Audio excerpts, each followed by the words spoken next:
But as you started growing this and you were building a business, how did you decide what parts of your father's legacy to protect and like what pieces you had to evolve or mature? That's a kind term for scrap. Like, how'd you make those decisions? Were they difficult? I don't think we protected anything, right, Andy? I mean, Of him? no, we had to protect ourselves. I I mean, don't know. from him. I mean, because it was like the wreckage of the past. Like to a full circle in the conversation. He would make money and then invest in other opportunities and things like that. And so there was stuff to clean up. Yeah. Welcome to All Can, No Can't, the podcast where we toss out excuses, face our fears, and reclaim control. I'm Jeff Luther, your guide to mastering the chaos and turning obstacles into opportunities. Whether you're an entrepreneur navigating the ups and the downs of building a successful business or someone ready to rewrite the rules of your life, this is your space to grow, to push boundaries, and to embrace doing the hard shit that leads to greatness. Together, we'll explore stories of resilience, strategies for overcoming, and the mindset shifts that let you build a life on your terms. I use my experience with a life-altering diagnosis to help you find the can in every can't. So buckle up, because it's time to stop living in can't and start thriving in all can. You choose. Welcome back to All Can, No Can't. I'm your host, Jeff Luther. This is where we find the opportunities and the obstacles. And this show really is for people who've maybe been knocked sideways, maybe by life, maybe by business, or maybe both, and decided that they weren't done yet. We talk about resilience without the highlight reels. We talk about leadership and doing the hard things when sometimes quitting would be easier. So that's a great segue into today's guests. They live squarely in that space. My guests today are Andi Shaughnessy and Danielle Carter. In 2011, their dad was diagnosed with terminal cancer, and at the time, neither of them were running a business. They weren't involved in the business. Danielle was a full-time mom raising 3 kids. Andi was building a career in sports television. So when their father passed, they were faced with that life-altering decision, right? Do they step in or step away, lean in, lean out? And they both chose to lean in. So they took over Express. It's a regional express delivery company. They had, at the time, 13 drivers, had a small team operating across Massachusetts and New Hampshire with no formal business background, no playbook, just, I think, responsibility, grit, and resolve. They jumped in. So today, Express It is a multi-million-dollar operation. They have over 200 drivers, a full management team, and they're serving really regionally now in the Northeast. Andi, Danielle, I thank you so much for being here. I cannot wait to talk to you. Thank you for Thank having you. us. Happy to be here. Yes. So, all right, business landed in your laps. What was if you can remember, what was the first fear? What was the first fear that showed up, and how did that try to stop you? Well, so just shortly after our dad died, Andy was in the process of coming back physically from New York and moving back to Boston. But shortly after he died, we had about 2 weeks, I'd say, we had a long-term employee take the top 3 customers. And so at that point, there wasn't really a business left. One of the top 3 ultimately stayed, and the rest went. And so at that point, we weren't sure if Express It was going to live another 30 days. And that was the most critical decision at that point. I remember calling Andi. She was in the bathroom, I think, at the NHL network. And it was like, I don't even know what to say. I don't even know what to do. And so it was one of the most crazy, fearful situations like ever we've been through. So you had a long-term employee that started a competing business, took your top 3 clients. Is that right? Yes, that's Oh correct. man, that's like every Yeah. business owner's fear. Mhm. Yeah. There was a little bit more to it. Wasn't as ethical and nice as that Oh, it sounded. never is. No, it But never is. Yeah. yeah, yeah.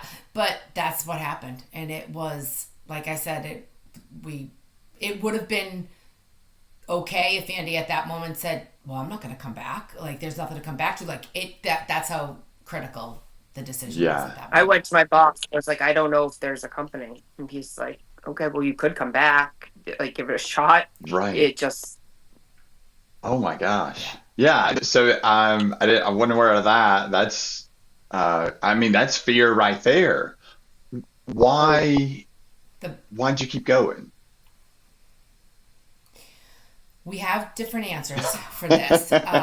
But I think for me personally, I was sort of in a fight or flight mode after losing our dad, and it was just this like fight mentality, like we just had to see it through. Like we couldn't let it die with him, and it really was like just a fight mentality. I didn't know who I was fighting or how I was going to fight, but I just knew like there was just so much left to do. We just couldn't let it die with him. Andy? And I know Andy's. yeah, I was afraid of the regret. I was afraid, I was afraid of everything, and I was definitely afraid to fail, but I was most afraid of regretting not giving it a try. Oh And that wow. was my driving. Um how much of it was an FU to the old employee? For me, probably a high percentage. Yeah, yeah, that was a high Yeah. percentage. I can, I don't feel that way I can today, but identify. Yeah, that's I fine. did I mean, then. I'm sure that took some work to get through. Yeah. 100%. Yeah. Andy's your sentiment the same? Um, no. Once it was like, okay, I don't want to regret not doing it, then my driving force was, I'm so afraid to fail. And Uh that was my ego and my immaturity at the time. And then, you know, I said it back then, maybe not like soon after, but if we had to do it again, I'd do it the exact same way because what he did, it forced us, it lit a fire. We had to learn very quickly. And we just had to learn yeah. and dig in and do it. So I was almost grateful for the chaos. Yeah. Same. Yeah, and the chaos sometimes it helps divert some of the focus, it helps ease some of that fear. But I mean, to say that it was ego and fear and related to immaturity, I don't know about that. Like, well, I mean, we all have it. We have fear. Fear can be good, right? Like, oh, well, I shouldn't eat those pretty blueberries because they might kill me. Which is probably your fear, and fear can be a motivator. So I don't know. I think you're a little hard on No, yourself. totally. Yeah, I think now, just looking back and where I am today, the f- the the fear of failure, it wasn't. I would look at it differently now. It was Oh, really about like an embarrassment of I couldn't hack it. I'm not smart enough. I can't do it. yeah, So that's evolved. yeah, Um, and that's where I was like, all right, that was a little immature. But obviously, I think we all still struggle with that today. I just don't struggle with it nearly as much. right. Um, Yeah, I guess once you step into it and you see that nobody's going to cut you up and eat you, right? Then it's not as bad the next time. Okay, well, I've done this before. I know how this movie ends. right, right. Right. Um, Exactly. so all of us have values, right? Everybody has values. Some of our values aren't as clean as others, previous employees. But we all have them, spoken or unspoken. Without the business experience, when you guys were getting into this, what value did you refuse to compromise no matter what? Or do you remember your values driving you? Yeah, I think part of it, I mean, Andy can talk about it too, but one of the things was just being honest, especially with the clients and the customers. And we still do that today. If we don't think that we can do something, we're going to say that. If we can't take on, if we think taking on too much work is going to jeopardize, the quality of work that we do, the service level, then we'll say no to project. We'll say no to customers or growth at the time. But I just think we were truly honest. Like we don't know what we're doing. Like work with us a little bit. And that was to the team Yeah.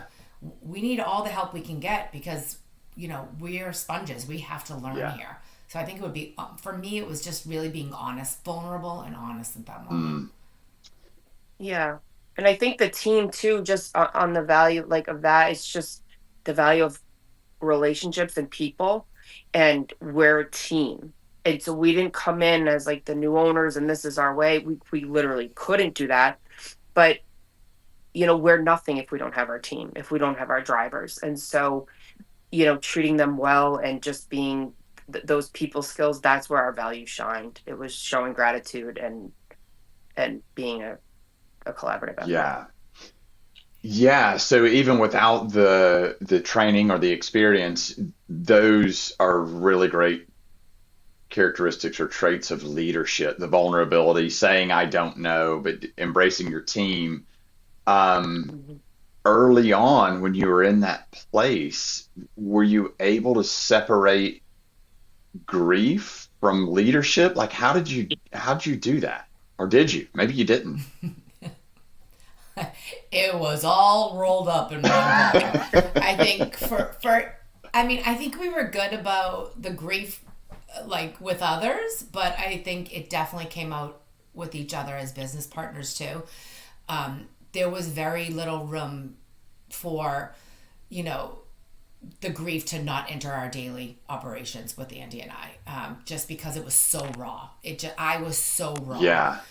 We were grieving simultaneously while we were trying to salvage a business. Oh my And then gosh. you add the pressures of just your own personal stuff, me, 3 kids, like it was a Yeah, lot. But it was hard to separate back then. I'm sure. Yeah. Um, So I have kind of this vision of what the company was like. I suspect it was built, and tell me if I'm wrong, like I'm totally talking out of turn here. I suspect it was much like, a lifestyle business for your daddy. He built it up to a certain dollar amount. He probably was taking, like we all do, taking a little bit of money out of the company and using it for lifestyle, had a certain profit amount. And he was totally fine with it, and it just plateaued. Do I have that about right? Yeah. You nailed. Did you Get know on. him? No, I mean, yeah.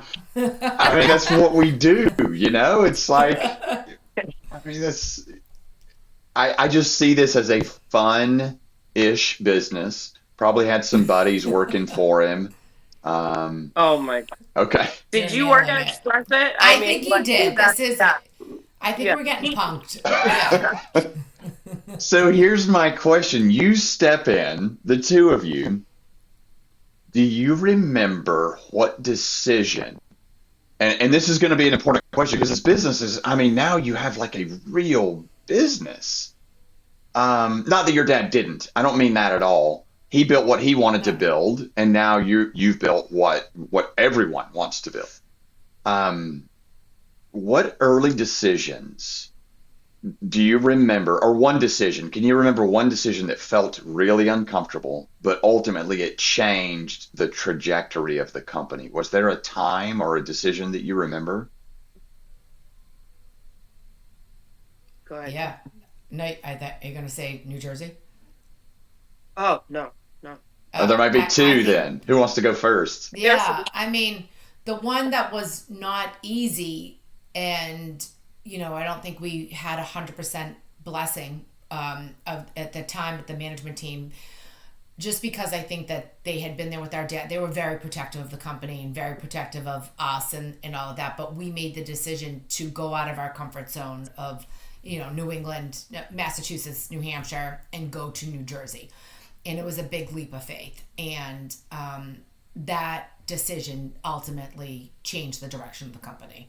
And so it was one of, okay, well, we're going to do it. It was calculated. We were educated on it, but it was a big leap. That was a big Oh, leap. wow. Shook things up a little bit, I'm But sure. Yes. yeah, it did. But it's funny, when you're saying how our dad, like a lifestyle business, we had front row seats to that, right? So you saw when it was good, but you really felt when it was bad. And we took that and that was like, for the years growing up in that environment, we got in there, was lean machine, afraid to spend a dollar. Like, so Oh, it was such a powerful and profound teaching that we had, and we didn't even know we had it. It was like what yeah. not to do, Yeah. even though he had a great he had fun, but he made a lot of mistakes, and we benefited from those mistakes. And so that, like, that's such an invaluable lesson that we took on. Oh, wow. Yeah. Thank you so much for sharing that. Because as business owners in your family, like when things are good, you don't go around bragging about it. You just live your life like normal. Then all of a sudden Yeah. life changes. Well, now everyone needs an explanation. Yeah. And it Yeah. weighs heavy Hmm. on founders Yeah, and everyone owners. feels that. Yeah. So you see Hmm. that growing up. That's interesting. I never thought about that. Um, so we all talk business owners, founders, entrepreneurs, those that in our world that own businesses, we all talk about people first culture. We all put our people first. Like our first core value in my company is family first. But sometimes, and I think people will identify with this, sometimes I feel like I don't even live it. I've had times in my company where I've had to, you let people go or things get cut or whatever it is. Well, golly, it's not really family first. But for you guys, that seems to be kind of almost a mantra, and now I'm putting the pieces together. I can kind of see why. But what does a people first culture actually look like with you guys? Like when margins are tight and pressure is high, just like what we talked about. How do you still keep people first? Or what would you say to someone that wants to aspire to that? I think for us it started very small with the drivers and the appreciation. And so, Andy would be hand delivering cupcakes to them on their birthday. We got too big that we couldn't do that anymore. But just the little things, the little gestures, the Christmas time, the Thanksgiving pies with a note from Andy and I that we're thankful, and that all their hard work out there. But I just think it was the effort, the morning breakfasts that our team puts on, just things. It's not big huge things, but it lets them know on a monthly basis like, we're thinking about you, we're grateful for you, and we wouldn't be here without you. So even in like not great times, you can still manage to get a cupcake out to somebody on their birthday. Yeah. Yeah, and my experience is they don't have to be big, huge things. And I'll go a little further, and you don't have to agree or disagree with this. Well, I know that you don't have to. But I just wanted to give you freedom. You can chime in or not chime in. But I learned that a dollar has a different value for someone that is at an entry level in your organization than it does for you. Um, so little things like giving someone a $20 Starbucks gift card is way bigger than we think. A cupcake is probably bigger than a $50 gift certificate, to be quite honest. Employee breakfast, all those things. So yeah, it doesn't have to be huge stuff. And I think by doing that, that's how you build it. And I get it when you say, yeah, we got too big, we couldn't hand deliver cupcakes, but it sounds like y'all continue to do things to show them that you appreciated them. We do. And I think the biggest thing that it sort of, we knew that this was it, but we were also taught that you got to play offense with your team, and with your you know with your leadership team, with the drivers. You have to show how much you appreciate them. They are the assets. We are a service industry, like that's what our company is. So if you don't have that, if they're not happy in this job, if they're not happy in the car, then the customer's not going to be happy, and then we're not even here. Like, Yeah. what's the point? So we take that very seriously.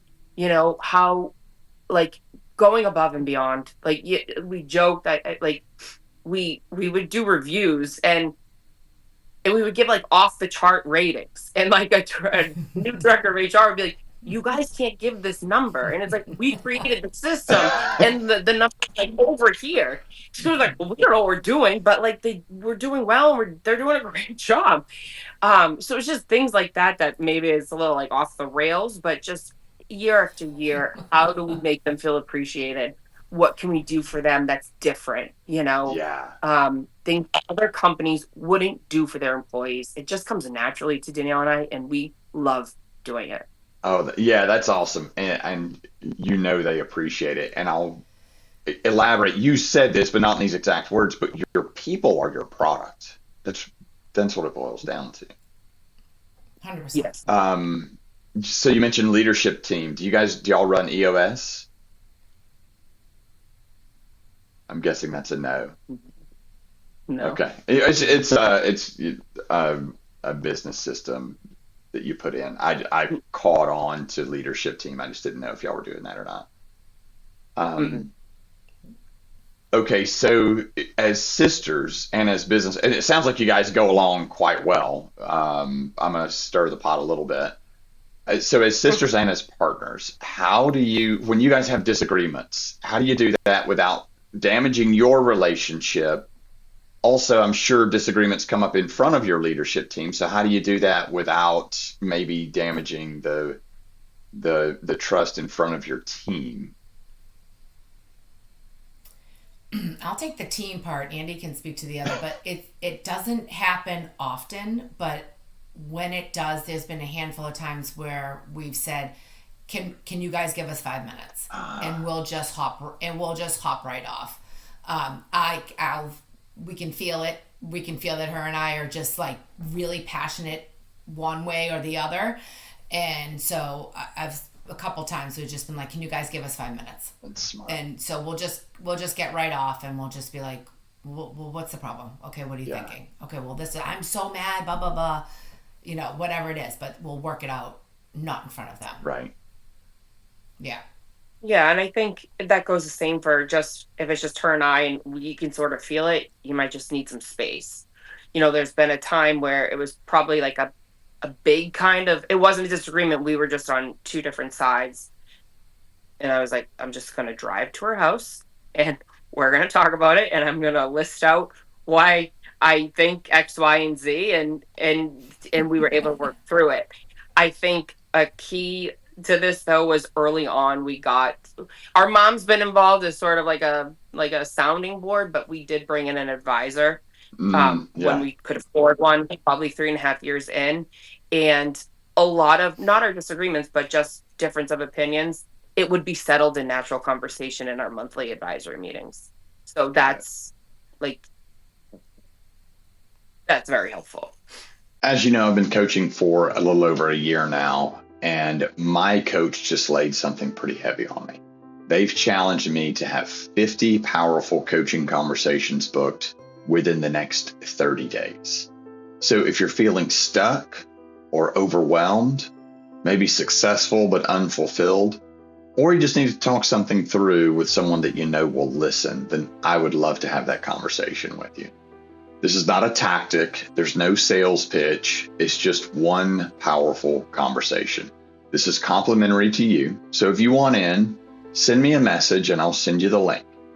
I got you. I was going to even say too, just to answer that, but that we're sisters first, and no business decision is bigger than that. It really boils down to it. That's more important than anything. We're our only siblings.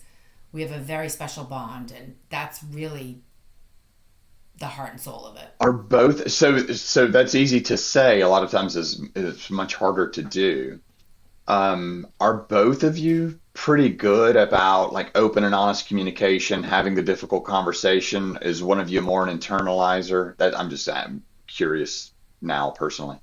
Andy's probably the internalizer. Okay. Was she's different now. We've both evolved. That's the Oh, other thing. We're not the same as we were. Things are handled much differently. We've grown up so much, but that's work that we've done on ourselves yeah. individually. Yeah. So, but yeah, I don't know, we're a little bit of both now, I think. I don't know.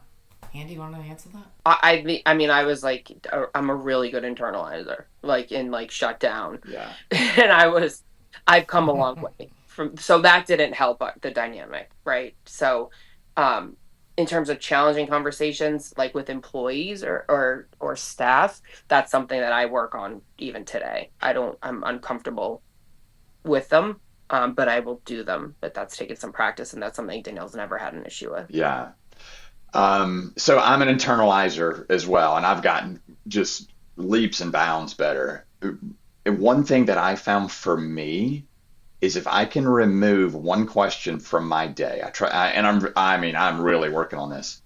The question, but what would they think? That is so liberating for me, and it's a struggle. Yeah, But like, yeah, dealing with employees, oh my God, I have to go tell this guy he has bad breath. What's he going to think about me? I mean, right. you just have to have it. And that's like an actual real conversation that I have to have.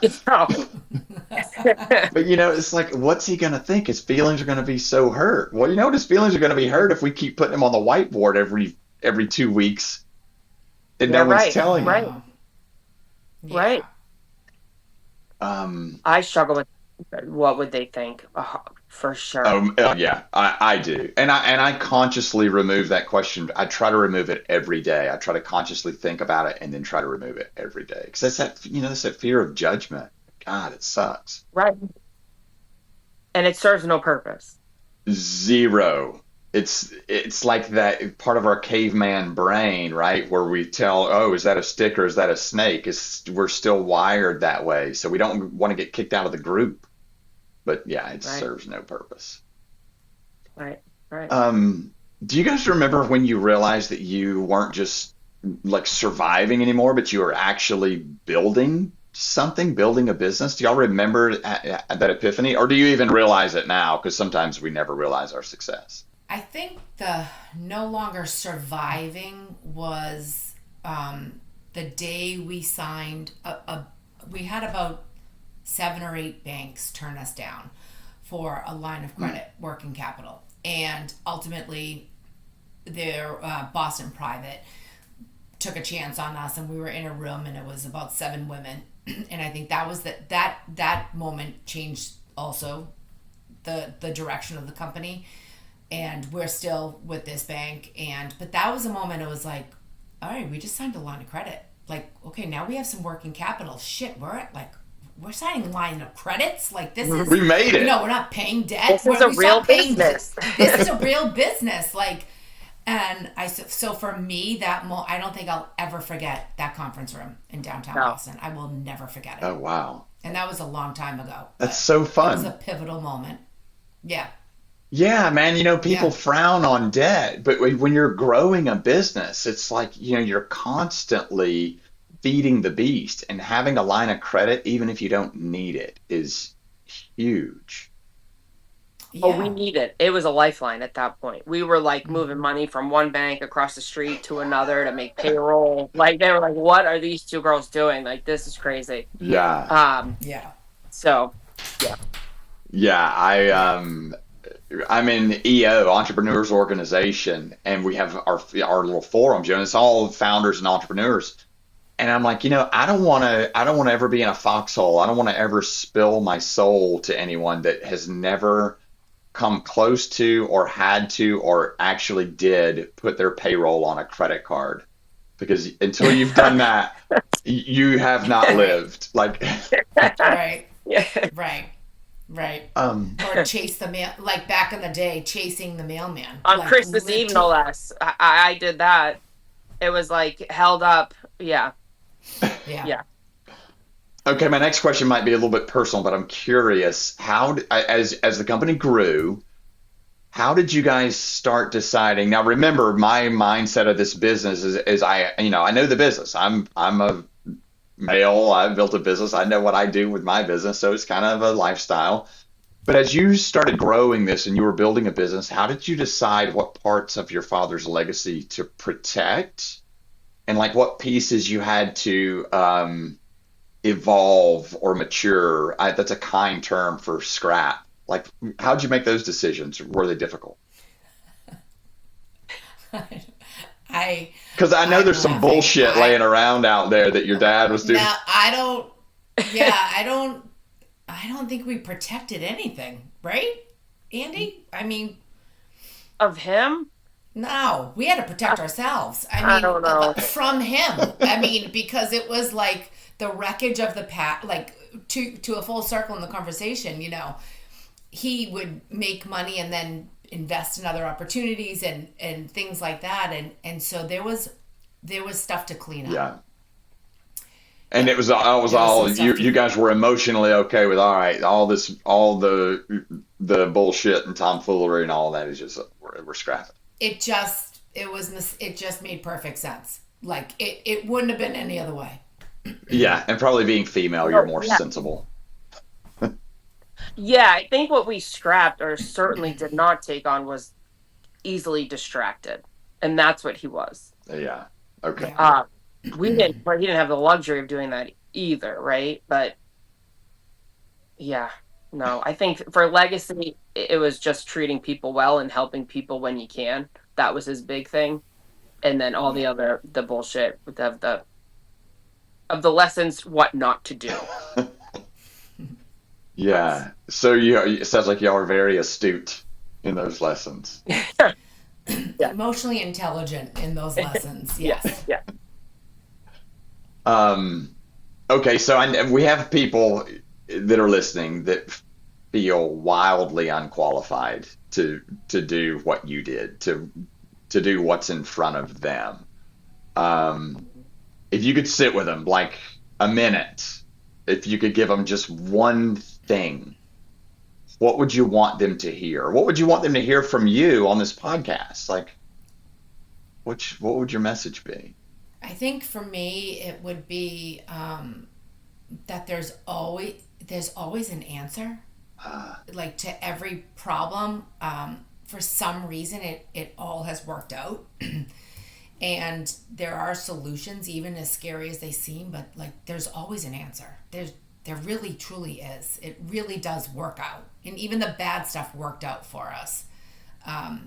But yeah, I just think there's always an answer. I like that.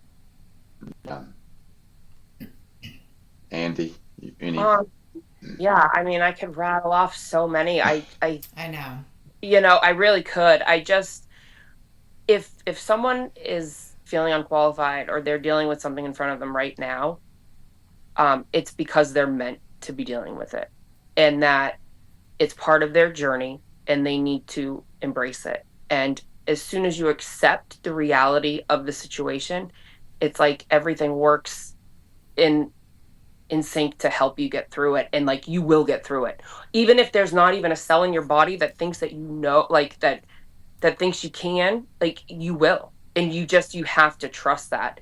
um and when you really feel like you can't, that's like, and you trust it, that's when the shift happens. And everyone is capable of so much more than they think. And I just wish people really really knew that. Yeah. Those are amazing answers. Like that is so good, and it's not some shit you read in a book. It's what I love. It is like, Mhm. look at me. This is what I know to be Mhm. true, and it really happened. I love that. Um, One of the things that I talk about a lot on this show, like when I was in my dark place. People call it all these different things. I talk to like cancer survivors and people that have gone through really hard shit. You guys went through some really hard shit. There's always a connecting piece. Like for me, I like to have that memory. There was a time where the best 2 seconds of my day was when I woke up in the morning, and then all the reality set in. Um, is there a piece of you that likes to stay close to being in the bathroom at an NHL and being terrified, like that total fear? To me, it keeps me, I don't know if pure is the right word, but like kind of grounded. Can you identify with that? I can. I think it's constant proof. Like you've Mm, been there and you're yeah. not there. So like if something were like you can get through it. I do. I like those moments of being in the bathroom, or like being on 6th Avenue crying, or whatever, being in a business meeting and not knowing what I'm talking about. Like it's just like you can get through it. But yeah, those stay with me, but in a grateful sense. Yeah. Like that's, does that make sense? It makes perfect sense. And I love the constant proof. I've never thought of it that way, but that's really what it is. You have the constant proof that you can get through it. Hmm. Um, Danielle, anything to add to that? No, I agree with Andy. It's constant proof, and I just think everything we go through, those hard days, those days when you don't want your feet to hit the floor, Yeah. you know, those days they're given to us to get us to a better place. Like I wouldn't be where I am if I didn't have those days where I didn't want my feet to hit the floor. Like I had to do the work in the darkness because who knows if I would be enjoying life as much as I Yeah. am right now with my family and the kids and all of that. But I just think like I'm equally as grateful for those moments as I am for today. I I have to be Right. because I don't think you have one without the other. Right. Yeah. There's no light without dark, for sure. There's Yeah. right. Um, all right. So I know very little about this, but I want to talk about your book Unbook. Y'all were starting to write a book, right? I think you made some progress. The book was going to be Unlikely Bosses, which I think is an amazing title for what happened. Um, and you put it on hold, and I found out like 4 seconds before I clicked the record button. Tell me, can I ask about it? Can we dig in? Why is it on hold? Yeah, Yeah, I think we started going through the process and sort of, going back in time, and we're like, is the story about the past? Is the story about right now? And I think, for me, it just never felt right because I didn't feel like we finished the story yet. We're halfway through it. And, I just think that there's a little bit left in our unlikely boss story. Whatever that ending's going to look like. I just think we're getting really close to seeing how it's all going to play out. And so for me, I just felt like, why are we going to write a book when I don't know. I just feel like we're in it right now. We're just like so in it, and there's more to tell.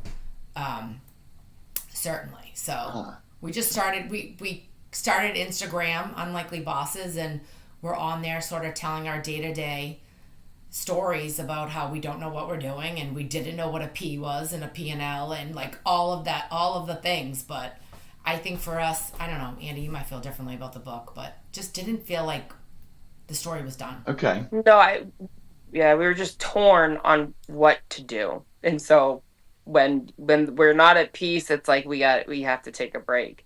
But we did at the same time, we did the Instagram and we're like telling the story. I'm like, all right, well, we're having fun with this. Like we can kind of share it and maybe something comes out from what we're doing here, and we're trying to find other unlikely stories. But Yeah. What if there are two books?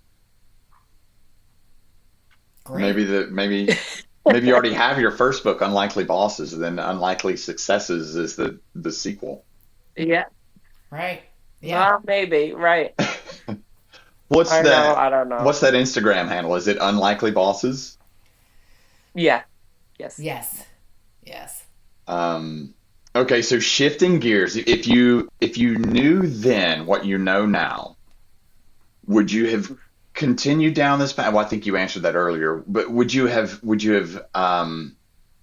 kept it and kept growing it, just gotten to a certain dollar amount, said, okay, well, let's just build it back to a lifestyle business and pull money out of it? Would you have done it at all? I would have done it the exact same way. Okay. Andy, same for you? Just with a little less stress, anxiety, and worry. Yeah, That'd be I think nice. everybody would say that about their life in general. We'd all love a little less of Yeah. Yeah. that. Yep. Yeah. A little more trust and faith in the process. That's what I would Ah, do different. But I that's would do huge. everything this way. Yeah, Yeah. Yeah. yeah, yeah, Yeah. everything. Yeah. So much uncertainty. Yeah. Yeah. Yeah, but I mean, that uncertainty for you guys, it sounds like that was a beast early on, but now you seem to have somewhat of a handle on it. You know it's going to be okay, or you're going to Yeah. find an answer Yeah. at least. Yeah, or we're gonna be okay with whatever it is. Yeah. Right? Like that's where we're completely in acceptance. But that's what Yeah. that took me a long time to get to this place. Mm. You know, A lot of worry, a lot the of worry. catastrophizing. Oh yeah, yeah, and I would go like immediately to um like a simple email, and I'm like, who's gonna hire me? Where am I gonna work? Oh, like that, that like it was crazy. I don't do that anymore. Yeah. Like so I'm in acceptance. It's all good. Yeah. Yeah, I think we can all identify with that, right? You guys probably have some kind of dashboard where you can look at the number of orders in a day or in a week or whatever. And if the week Hmm. this year is not the same as the same week last year, it's down. You're like, holy shit, we're going out of business. Next week's going to be worse. Right. Week after's going to be worse. Right. Yeah. Yeah. Oh yeah. Oh yeah. Sometimes you get the month end and you're like, God, ew, what the holy, You, you you know. know what I don't do anymore, and I used to when those monthly reports come in, and like if I'm at my computer, yes. But if they come in like after hours and I'm with my kids or something, I'm like, I don't, you know what? If we didn't make budget, there's nothing I can do about it right now in this moment. So I'm not going to look right now. Yeah. Like I'm going to look when I'm in a different headspace, and I'm not going to take it out. Not that I would ever take it out on my kids, but I'm not, you know what I mean? Like Yeah. that's come with Wait, time. And I'm grateful to not be That's like that anymore. huge. Because that's you know, I know you said take it out on your kids. That's not what you do, but it impacts them. Just like the lessons you guys learned That's growing yeah, up. Now you're in a shitty yeah, the mood. energy around it. Yeah. Yeah. yeah. Yeah. Yeah. Yeah. And what I try to do now, here's a great example. I live in South Carolina. We have an office in Atlanta, and I had my operations manager coming to Charleston for a monthly meeting.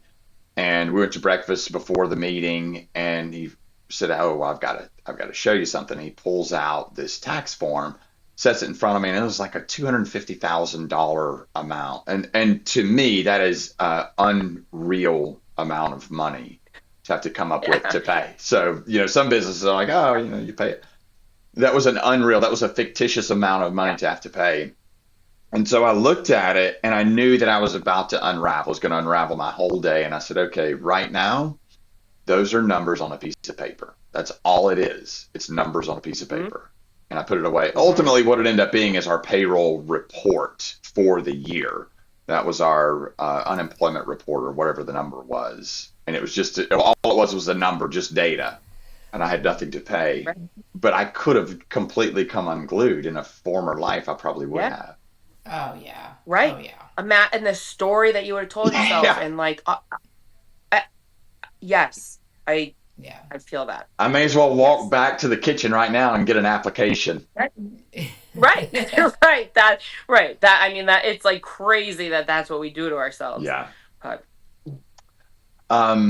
Okay, if you were sitting in your conference room at your office and you had an opportunity to sit across from your dad and you could say, you mhm. know what, I wish you would have told me this about the business, what would one of those things be? Oh my God. We've never been asked that. I'm so curious because if my kids sat down across from me in the same situation and the shit that would come out of their mouth, I have no idea. Say if it. I wish you had told me this about the business. That's the That's the question. question, yeah. Yeah. I think I would have said to him, and I wish he would have heard it, which is how much potential it had. Oh, that's good. Great. I wonder if he knew. I Great Probably. answer. I wish he and I wish I could have told him, and I wish he would have heard it. I because it would have been huge for him, the potential. Yeah. Yeah. Mm. Top that, Andy. I can't. I was just about to say, okay, well, all right, so I've got a question I for you can't. then, Andy. Yeah. If you could sit across from your dad right now and point out only one great thing that you guys have done with this company, one great thing, and that great thing, I'll help you. could be, oh, we went to a PEO, or we cut healthcare by 20%, or we implemented 401k, or anything like that. One great thing you did for the company, what would it be? Oh God. We never give ourselves the credit we give other people. Find your No. greatness. You've done a bunch of great shit. No, honestly, I'm really proud of the hires that we've made, of our team. And some we've brought in and they've just been like in the history of Express It, and it's been around since 1981, like the greatest hires of the company's history right now. And then Nice. at the same time, elevating the drivers into management. Like, so proud of that too. Like, creating opportunities, I think, is what I'm most proud of. Changing lives. And I want to do more of it. That's, Oh, that's awesome. That's a why. That's for sure. Um, yeah. Yeah. okay, so I'm curious. That means I'm sure there are a ton of people that are curious that might be listening. What happened to the competitor that was the employee? Is he still around? Or he or she, they? It's a he. I do think he might be. He's no. Actually, I don't know. Oh no. Well, then No, there's our good. answer. Not enough that we There's know. our Yeah. answer. We don't ask. Yeah, We don't ask. Kind of. Yeah. irrelevant. But let's put it this way: he's no longer a Yeah, competitor. right. All Yeah. right. All right, so people can find you on Instagram, Unlikely Bosses. Hmm. Yes. Any place else they should seek you out? Yeah. LinkedIn. Okay. Love to connect. Yeah. Active on there. Um, LinkedIn and Instagram. Those are your best bet. Any message you want to get out? Anything that we could do for you guys? No, this was great. No. I really enjoyed Yeah. this conversation. Thank Yeah, you. y'all were super fun to Same. talk to. This I could do this for a while. Um, thank you for being so open and honest. Like it makes this so much fun. I appreciate it. No, thank you. It was a great Yeah, conversation, Um, great truly. question. Yeah, great I love questions. what you've done. Like it's inspirational, such a silly word, but it's inspirational. Like it's shit, man, that this was hard. It's hard to step into a business and lead, and certainly hard to do it right after you lost your dad. So I think it's cool as shit. Hats off to you. Thank you. Um, Thank you. Thank you. maybe you guys can make a habit once a week to tell each other you're proud of the other one. Like I'm so proud of you. I don't even know you. I like I that. do like that. We should do That, that. yeah, that's really Um, nice. Cool. Well, I'm so grateful, and this has been All Can, No Can't. I'm your host, Jeff Luther. If this episode resonated, click follow so you don't miss what's coming next. And if it helped you out, leave a review and forward this episode on to somebody else who might be carrying something that they won't admit. And until then, I cannot wait to see you next time. Thanks for listening to All Can, No Can't. If today's episode resonated with you, remember it's not about the chaos you face. It's about how you choose to take back control. It's about finding that one small can in the can't you're given and grinding it down. Find your angle, carve your place out in the world, and get the fucking win. Do that by finding what you can do and not listening to what you can't. You choose. Be sure to subscribe, share, and leave a review. Your support helps me reach more people that are ready to embrace the all can mindset. And it lets them know there's someone that's willing to walk with them no matter how dark the path gets. You can find me on Insta at JDLuther 2.0 and allcan_no-can't. This is where I share more tips, stories, inspiration to help fuel your journey. And until next time, keep pushing boundaries, breaking limits, proving to yourself that anything is possible, even when you're told it isn't. Remember, life's not about can't. It's all can. Go prove them wrong.